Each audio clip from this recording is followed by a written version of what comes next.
Na videoaula de hoje nós vamos ver slits homogêneos a tempo contínuo e ver dois métodos para o cálculo da matriz E elevada a que multiplica T. Nós estamos falando do sistema 1, composto por duas equações, a equação de estado, x ponto de t é igual a A que multiplica x de t. Equação de primeira ordem, t aqui está nos reais.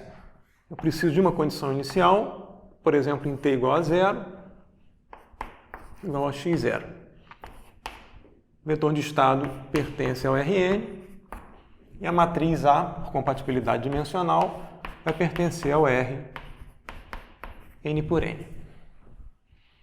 Equação de saída, y de t, novamente considerando o sistema homogêneo, vai ser a matriz C que multiplica x de t. Isso para t maior ou igual a 0. Lembrando que t pertencente aos reais.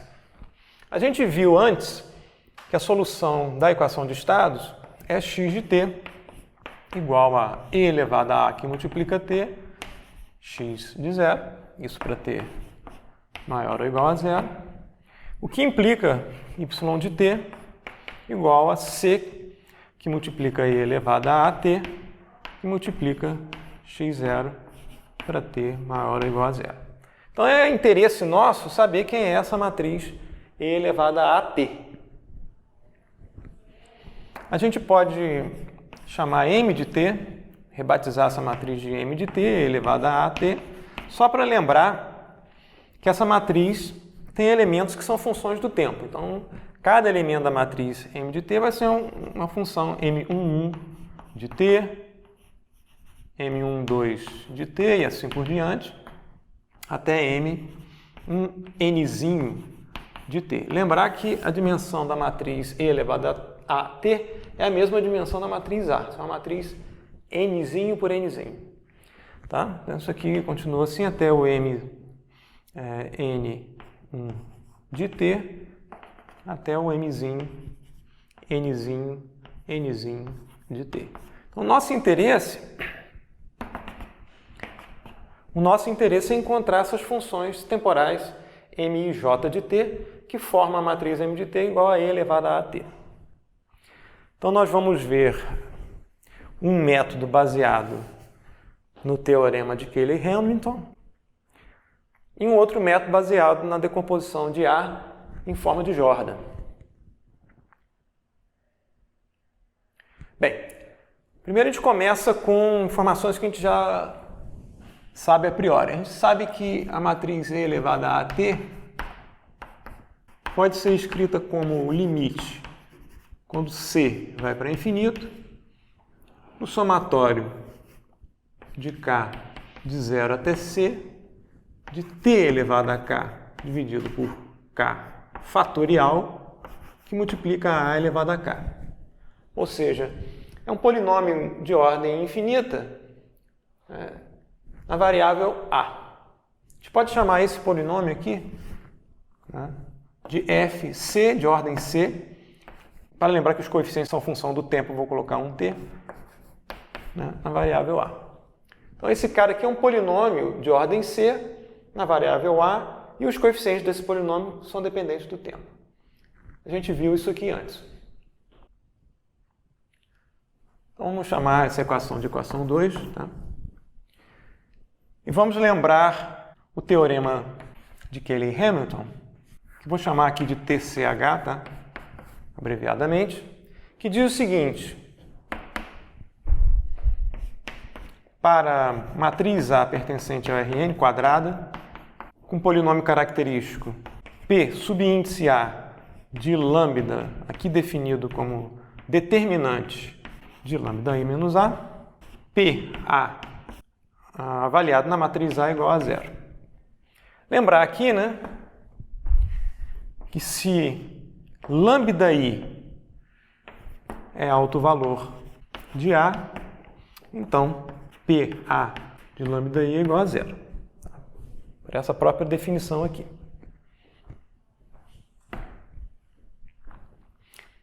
Então, de posse dessas informações aqui, nós agora vamos usar o teorema da divisão longa de Euclides, que diz o seguinte: que eu posso escrever o polinômio fc de t, a variável x qualquer, como sendo um polinômio q de x que multiplica pa de x mais r de x. Pa aqui é o polinômio característico da matriz A. Aqui a gente está fazendo algo do tipo divisão polinomial ct de x, né? Dividido aqui por pa de x, quociente aqui q de x. Então, se a gente multiplicar q por pa, colocar aqui com sinal negativo, vai ser q de x que multiplica pa de x, e o resto aqui é o r de x. Então, a gente pode escrever que fct de x menos q de x que multiplica pa é igual a r de x, que é essa decomposição aqui. Aqui a gente vai desconsiderar que a gente está fazendo uma divisão por pa, porque rigorosamente pa tem que ser diferente de zero, né? Eu não posso dividir por zero. Mas aqui eu estou escrevendo esse polinômio decomposto dessa forma, então eu vou desconsiderar que a gente vai fazer, a gente vai ver mais à frente, pa igual a zero, né? E vamos usar essa decomposição. Então tem um certo gol de mão no uso desse teorema da divisão longa de Euclides. Tá? E o que o teorema diz? Que esse polinômio r de x tem ordem menor do que o polinômio pa de x. Então a ordem de r de x é menor do que a ordem de pa de x. Isso se o r não for nulo. Tá? Então, se o r for não nulo, a ordem de r é menor do que a ordem de pa. Então, agora vamos supor, como a gente viu antes, suponha c maior do que n e ordem de r de x igual a n menos 1, que satisfaz ao teorema. Ela é menor do que a ordem p do polinômio característico da matriz A. Aí eu vou lançar a mão do teorema de Cayley-Hamilton, de modo que eu possa escrever duas equações aqui, fct de A vai ser igual a Q de A, que multiplica PA de A, mais R de A, e pelo teorema de Cayley-Hamilton, PA de A é igual a zero. Posso fazer a mesma coisa avaliando esses polinômios na variável lambda_i, onde lambda_i é alto valor da matriz A. Isso vai ser igual a Q, que multiplica lambda_i, que multiplica PA de lambda_i, mais R de lambda_i. Novamente, por propriedade do polinômio característico, o polinômio característico avaliado numa raiz do polinômio característico é igual a zero, que é um alto valor da matriz A. Então, daqui, a gente obtém que fct de A é igual a RA e fct de lambda_i é igual a R de lambda_i. Tá? Se a gente fizer o limite, né, nos dois casos aqui, quando C vai para infinito, né, de fct de A, isso continua sendo igual a R de A, e o lado esquerdo da equação é E elevado a AT, que é igual a R de A, que é um polinômio de ordem n-1, como a gente já tinha visto antes, né? A gente tinha visto em uma outra videoaula que a gente pode escrever essa matriz E elevada a AT em função de um polinômio de ordem n-1. E a gente obtém o mesmo resultado aqui. Ou seja, eu posso escrever E elevado a AT em termos de um polinômio de ordem n-1, dado por somatório de k de 0 até n-1, de coeficientes αk que dependem do tempo, que multiplicam A elevado a k. Esse é o polinômio R, né, avaliado aqui em A. Mesma coisa vai valer se a gente estiver trabalhando com lambda_i ao invés de A. Né? Eu posso escrever aqui limite, quando C vai para infinito, de fct de lambda_i, como PA de lambda_i igual a zero, isso vai ser igual a R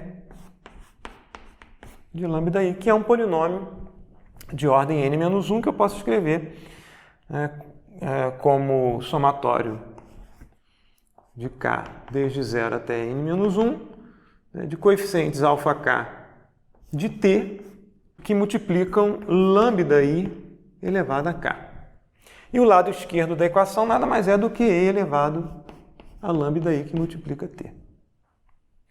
Então, nosso objetivo agora, sabendo que a gente pode escrever a matriz e elevada a at, isso aqui é e elevado a at, como um polinômio de ordem n-1 em a, nosso objetivo é encontrar esses coeficientes ak de t.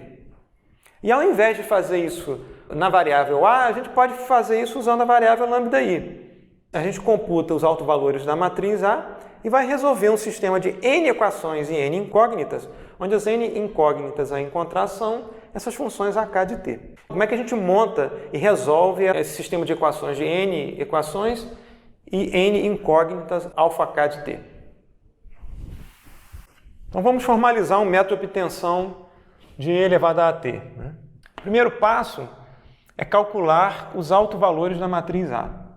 Nós vamos denotar aqui por lambda_i, para i igual a 1, 2, 3 e assim por diante, até n. O segundo passo é fazer o seguinte: cada autovalor lambda_i com multiplicidade algébrica mzinho contribui mzinho equações no sistema de n equações, que são as seguintes: e elevado a lambda_i que multiplica t é igual, como a gente viu, a r de lambda_i. R de lambda_i é um polinômio de ordem n-1, ou seja, somatório de k de 0 até n-1 de αk de t que multiplica lambda_i elevado a k. Essa equação, e nós vamos aplicar aqui, no caso de multiplicidade algébrica mzinho, primeira derivada, ou seja, derivada em relação a lambda_i, de e elevado a lambda_i t, no lado esquerdo, mesma coisa do lado direito, derivada em relação a lambda_i de r de lambda_i. Preciso de mzinho equações. Vou fazer a derivada segunda e continuar fazendo dessa forma até a derivada de ordem mzinho menos 1, lambda_i mzinho menos 1, derivada de ordem mzinho menos 1 de e elevado a lambda_i t, vai ser igual, mesma coisa do lado direito da equação, derivada de ordem mzinho menos 1 em relação a lambda_i de r de lambda_i. Então, isso para cada autovalor lambda_i com multiplicidade algébrica mzinho. Se o autovalor for simples, ou seja, mzinho é igual a 1, a gente vai ter só uma equação associada a esse autovalor. Se o autovalor tiver multiplicidade algébrica mzinho, a gente vai ter mzinho equações associadas a esse autovalor lambda_i. No total, a gente vai ter, contando todos os lambda_i's, um conjunto de n equações e n incógnitas, e a gente assim consegue encontrar as nzinho funções αk de t. E uma vez encontradas essas funções, a gente simplesmente escreve e elevado a at como um somatório de k de 0 até n-1 das funções que a gente encontrou multiplicadas por a elevado a k.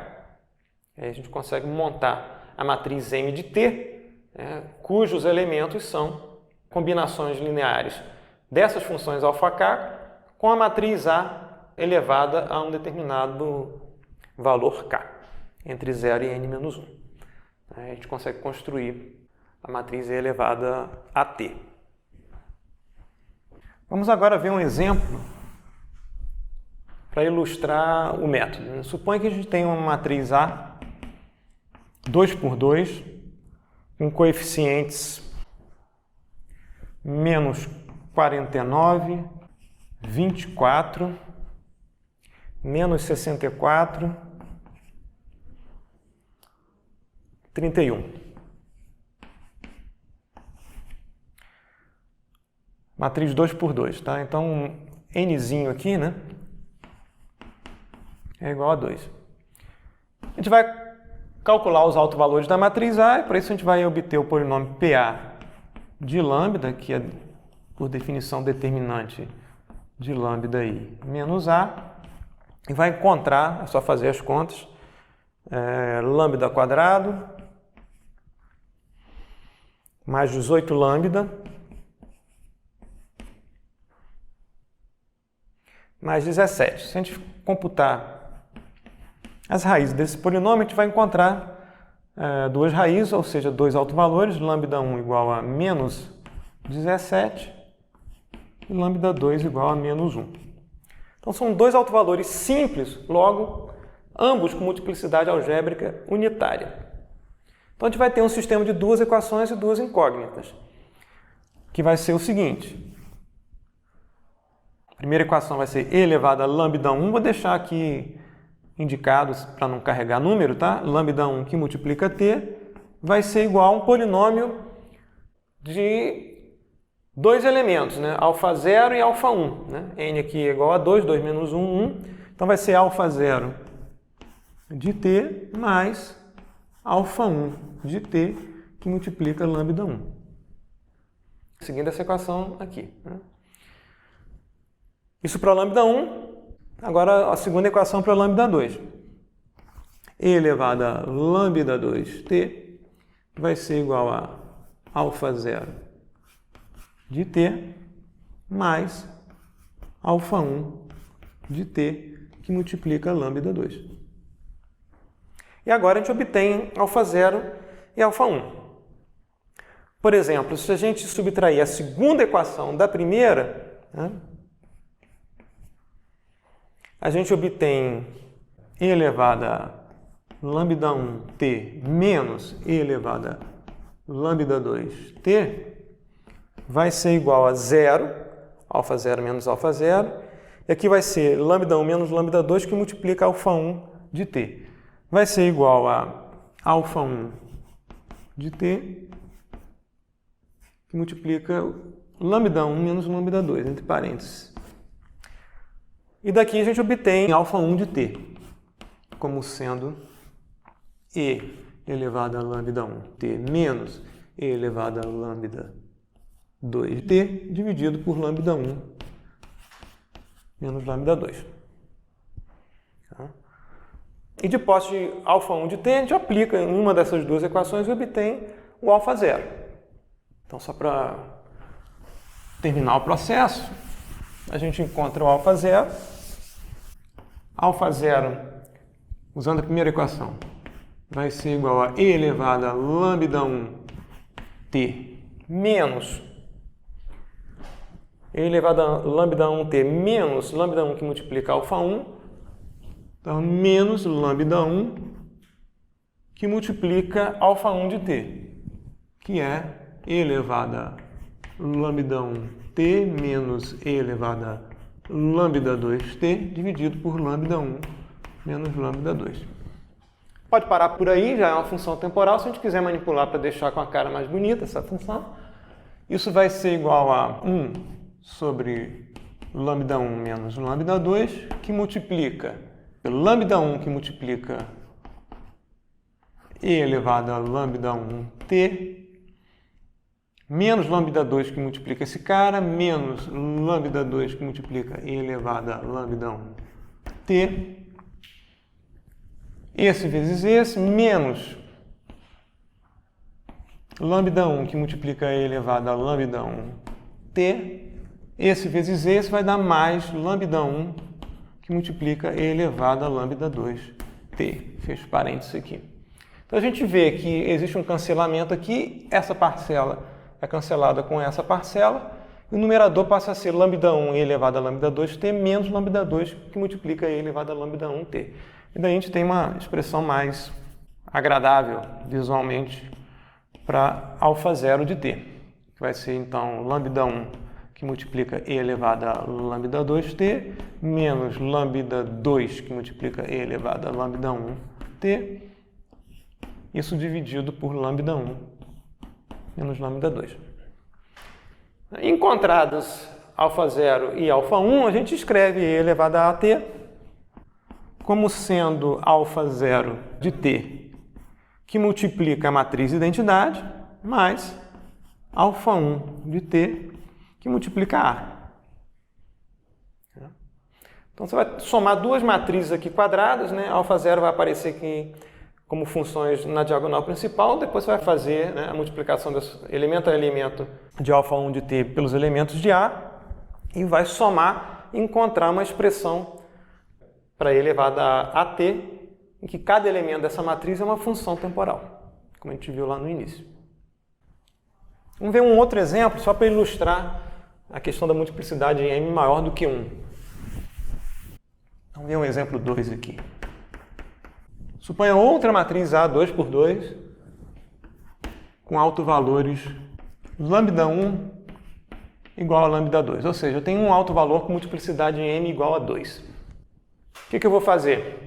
Eu sei que, de fato, eu tenho apenas um autovalor, lambda1, com Mzinho aqui, multiplicidade igual a 2. Então, eu vou ter que gerar duas equações para esse lambda1.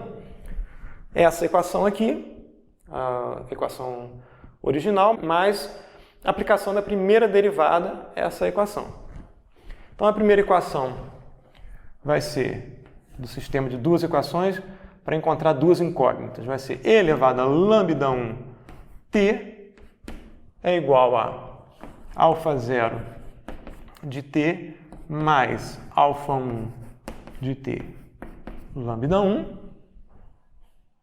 E a segunda equação é a primeira derivada em relação a lambda1 dessa equação que a gente acabou de escrever. A primeira derivada dessa equação em relação a lambda1 vai ser t, que multiplica E elevado a lambda1 t. Lembrar, isso é uma derivada em relação a lambda1. Tá? Não é em relação a t. T aqui é só um multiplicador escalar qualquer. E a primeira derivada do lado direito em relação a lambda1, isso aqui não depende de lambda1, é 0. E a primeira derivada em relação a lambda1 dessa parcela aqui é alfa 1 de t. Então, de cara, a gente obtém aqui que alfa 1 de t é igual a t, que multiplica E elevado a lambda1t. Está resolvido o alfa 1. E o alfa 0 a gente obtém plugando alfa 1 nessa equação aqui. E o alfa 0 de t vai ser igual a E elevado a lambda1t menos alfa 1, que é essa expressão aqui, t, que multiplica E elevado a lambda1t vezes lambda1. Pronto, então a gente obteve as duas incógnitas, alfa 0 de t e alfa 1 de t, e vai escrever a matriz E elevada a AT como sendo alfa 0 de t, que multiplica a matriz identidades, mais alfa 1 de t, que multiplica a matriz A. Aqui fica claro que esse método só é prático, né, quando a gente tem ordens baixas, né, para a matriz A. Ordem 2x2, 3x3. Se o nzinho começar a ficar muito grande, pode ter problemas para encontrar os autovalores da matriz A, problemas numéricos, por exemplo, polinômios de ordem muito alta. Né?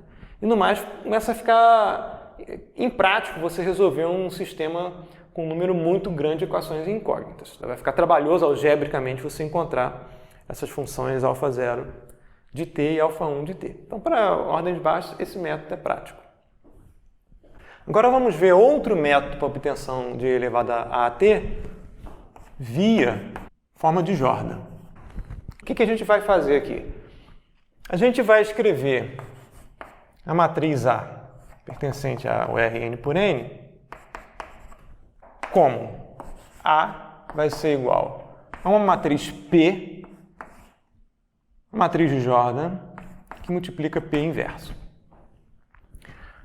A matriz J é uma matriz bloco diagonal, que a gente pode escrever como diag J1, J2 e assim por diante, até um JL, ou seja, L blocos de Jordan, e um bloco de Jordan JI, dentro desse conjunto aqui, né, I entre 1 e L, tem uma estrutura específica. JI associado aqui, tá, a um alto valor lambda I da matriz A. De multiplicidade algébrica, Mzinho tem uma estrutura específica que é dada por lambda i na diagonal. Então, aparece o lambda i aqui na diagonal, tá? E na superdiagonal aparece 1. Apareceu 1, continua aqui até 1. E os demais elementos são nulos. Tá? E esse bloco é um bloquinho M por M. Tá? Então essa é a decomposição de A na forma de Jordan. E quem é a matriz P? A gente constrói a matriz P de modo que as colunas de P são os autovetores generalizados da matriz A. Eu não vou entrar nessa aula no mérito de como é que a gente calcula os autovetores generalizados da matriz A. Isso fica para depois. Mas suponho que a gente conheça um método para calcular os autovetores generalizados da matriz A, a gente monta essa decomposição. Né? E ao montar P dessa forma, a matriz J é bloco diagonal. Para cada alto valor lambda i de multiplicidade mzinho, a estrutura do bloco de Jordan associada é essa aqui. Tá? Por que isso é importante?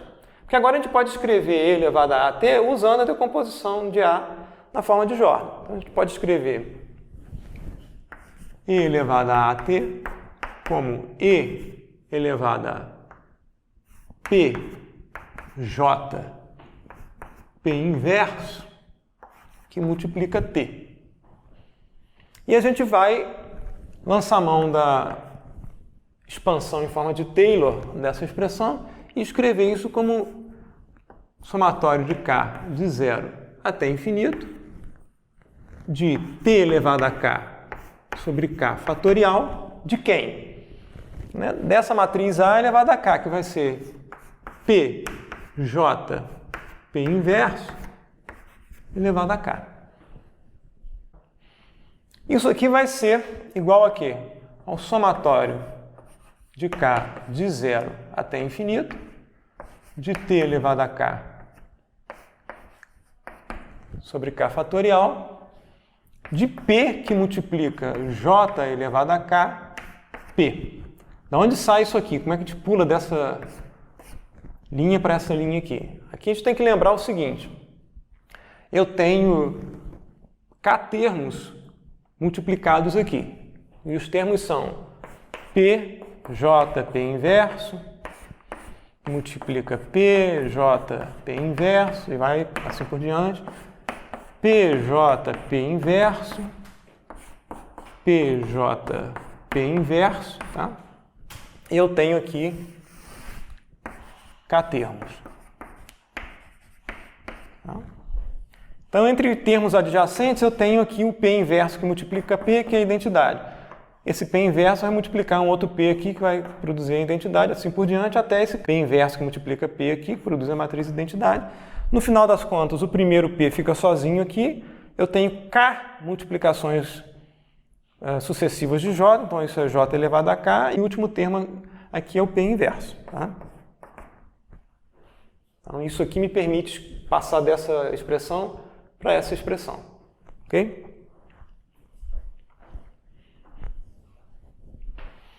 Isso aqui é só um parênteses, eu vou apagar isso aqui para não poluir o quadro. E agora a gente pode escrever isso aqui como, né, colocando P antes do somatório e depois do somatório, o P inverso aqui, né? Então isso vai ser P que multiplica somatório de K de 0 até infinito, de T elevado a K dividido por K fatorial, de J elevado a K, vou botar um parênteses aqui, que multiplica P inverso. Ora, isso aqui nada mais é do que P, que multiplica, por definição, E elevado a JT, que multiplica P inverso.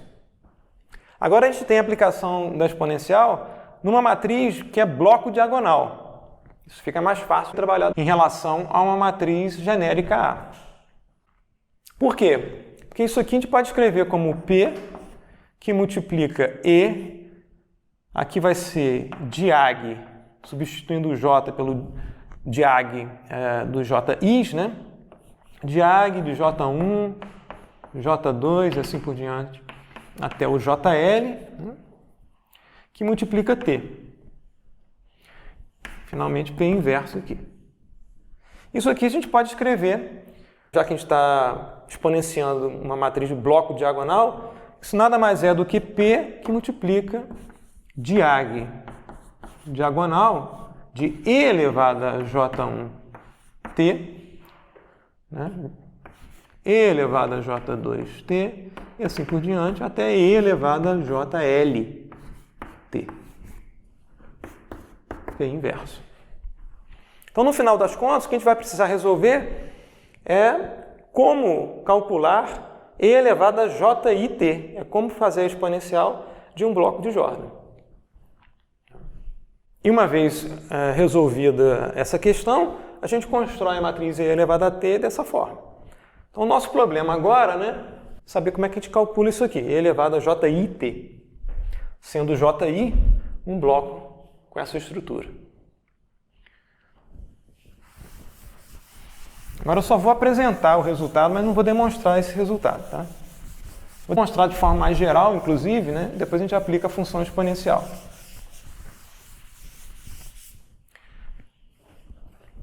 Então, suponha uma função f m-1 vezes diferenciável. A variável independente aqui. Quem que é f de JI? Resultado que eu vou mostrar aqui sem demonstrar. Isso vai ser igual f de lambda-i, lembrar que lambda-i é o alto valor associado ao bloco de Jordan JI. Depois eu vou fazer 1 sobre 1 fatorial da derivada de ordem 1 de f de lambda-i. Outro elemento aqui, o terceiro elemento da primeira linha vai ser 1 sobre 2 fatorial da derivada segunda em relação a lambda i de f de lambda-i. Continua o padrão, 1 sobre 3 fatorial da terceira derivada em relação a lambda-i de f de lambda-i, e assim por diante, até 1 sobre m-1 fatorial da derivada de ordem m-1 em relação a lambda-i de f de lambda-i. Pronto. Esses são os elementos que eu preciso para formar essa matriz, que é a função f do bloco de Jordan. Tá? Esse elemento aqui, 1, vai ser replicado na diagonal principal. Tá? Vai aparecer um f de lambda-i aqui e assim por diante, na diagonal principal, até o último elemento aqui, f de lambda-i. Tá? Esse segundo elemento aqui vai ser replicado na superdiagonal. Tá? Então, ele vai ser replicado aqui e vai aparecer aqui d lambda-i de f de lambda-i. E o padrão continua. Esse terceiro elemento aqui vai ser replicado aqui nessa diagonal e vai aparecer aqui. E assim por diante. Tá? Então, vai ser uma matriz triangular superior, os outros elementos são todos nulos. Tá? As únicas funções que eu preciso saber são essas aqui da primeira linha. Então, essa matriz f de JI é calculada dessa forma. Agora, o que acontece no nosso f aqui? A função exponencial. Primeiro, satisfaz o requisito aqui. A função exponencial é infinitas vezes diferenciável, então satisfaz aqui ela ser m-1 vezes diferenciável. Tá? O que vai acontecer? Eu preciso do f de lambda-i, né? Um f, no caso exponencial, f de lambda-i é e elevado a lambda-i t. Lembrar aqui que a variável independente é lambda-i, não é o t. E quem é a derivada de ordem, suponha L, em relação a lambda-i de f de lambda-i, sendo f de lambda-i e elevado a lambda-i t. Isso nada mais é do que t elevado a L, que multiplica e elevado a lambda-i t. Tá? Então, a gente observa aqui que todos esses termos, f de lambda-i é o próprio e elevado a lambda-i t, esse cara é 1 sobre 1 fatorial da primeira derivada, que é t, que multiplica E elevado a lambda IT. Ou seja, todos esses elementos aqui têm como termo comum E elevado a lambda IT. De modo que a gente pode escrever essa matriz de forma simplificada, né? A exponencial de JIT, então vai ser igual a E elevado a lambda IT, que multiplica aqui uma matriz que vai ser igual a 1T, 1 sobre 2 fatorial T ao quadrado e assim por diante. 1 sobre 3 fatorial T ao cubo e assim por diante, até 1 sobre m-1 fatorial T elevado a m-1. Tá? E a estrutura vai permanecer a mesma. Esse elemento aqui vai ser replicado na diagonal principal, vai aparecer aqui, né? Esse elemento T vai aparecer aqui replicado na superdiagonal, tá? E assim por diante. Eu vou replicando elemento a elemento aqui, tá? E formo a matriz de interesse. Então, E elevado a JIT vai ser dado por essa expressão. Coloquei em evidência aqui o termo comum, que aparece em todas as derivadas, né? E fico só com os termos dependentes do tempo. Aqui vai ser T quadrado sobre 2. Aí, uma vez que eu calcule essas exponenciais para cada bloco de Jordan JI, eu vou obter E elevado a AT, né? Fazendo P, que é a matriz cujas colunas são os autovetores generalizados da matriz A, né? E vou calcular para cada bloquinho de Jordan, né? Aquela expressão, e depois fazer essa conta aqui, né? Isso aqui vai ser novamente uma matriz bloco diagonal, né? E depois eu vou multiplicar P vezes essa matriz bloco diagonal, que multiplica P inverso, e vou encontrar a matriz E elevada a AT. Então, essa é uma outra forma de fazer, possivelmente mais complicada do que a forma que a gente viu antes, através do uso do teorema de Cayley-Hamilton. Quão complicado vai ser esse método para calcular a matriz E elevada a AT vai depender da multiplicidade algébrica dos autovalores lambda-i associados à matriz A. Por exemplo, se a matriz só tiver autovalores simples, né, cada bloco de Jordan desse aqui vai ser um bloco unitário. Então vai ficar fácil resolver o problema, porque a gente vai ter uma matriz que é de fato diagonal, não bloco diagonal. Então fica fácil resolver o problema, e o maior problema aqui é encontrar P.